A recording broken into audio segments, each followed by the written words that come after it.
We know this is the time we used to pass the trays, so we're used to sitting now. Today is going to be one of our Stewardship Sundays. We're going to actually be remembering our stewardship throughout the year, not just once a year around this time. But I was thinking today I wanted to share with you, because at the end of service our parish council members are going to be making their pledges. But I wanted to share with you something from our General Assembly that, if you looked at the budget, might have caught your attention, because it was an interesting solution that we came to. We thought in our expenses, well, let's have the most optimistic view. Let's assume that everything is going to be firing on all cylinders all year, and let's make sure that we have that money budgeted, so that way if things are open all year, we don't get to be July, August, September and say, well, we've exceeded the budget for XYZ line item, we can't go any further. But then, on the income side, we took kind of a very pessimistic view, and we said, what's the worst case scenario? What if we're shut down for a long time? What if people don't come back to church? What if they're scared? What if? And so we had a very small number there, but we had a very big number on the expenses. And we said, well, this doesn't really make sense. This isn't good to present. We can't tell people that we have this big shortfall, because in our minds, we weren't even thinking that we were really going to have a big shortfall, because there was a logic behind how we were thinking about this. And we said, you know what? Let's put an income line. By God's grace.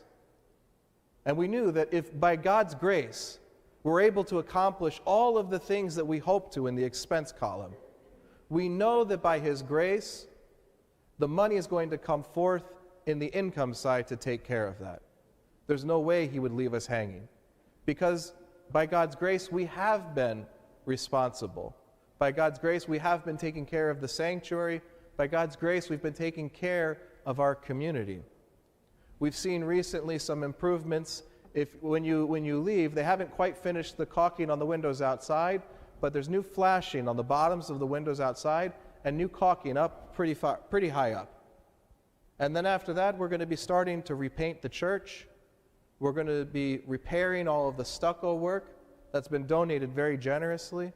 We're going to be covering the dome in gold that also has been donated very, very generously. We're now looking, too, to make sure that we can replace the flooring in the church, because we see the sun reflects off of the pews and it's damaged the carpets. We don't really notice it until we notice it, and then we can't not notice it. So we're going to be working towards fixing that, refurbishing the pews, and continuing to do these things. We know, of course, we're going to see the pavilion come up hopefully very soon, a renovation of Condos Hall, and we have all of these things that are going to set us up to be able to continue to have our ministries like our Young at Heart ministry that's going to be starting up again tomorrow at 1:30. If you're 50 and plus and you feel young at heart, come and join and be with this great group of people.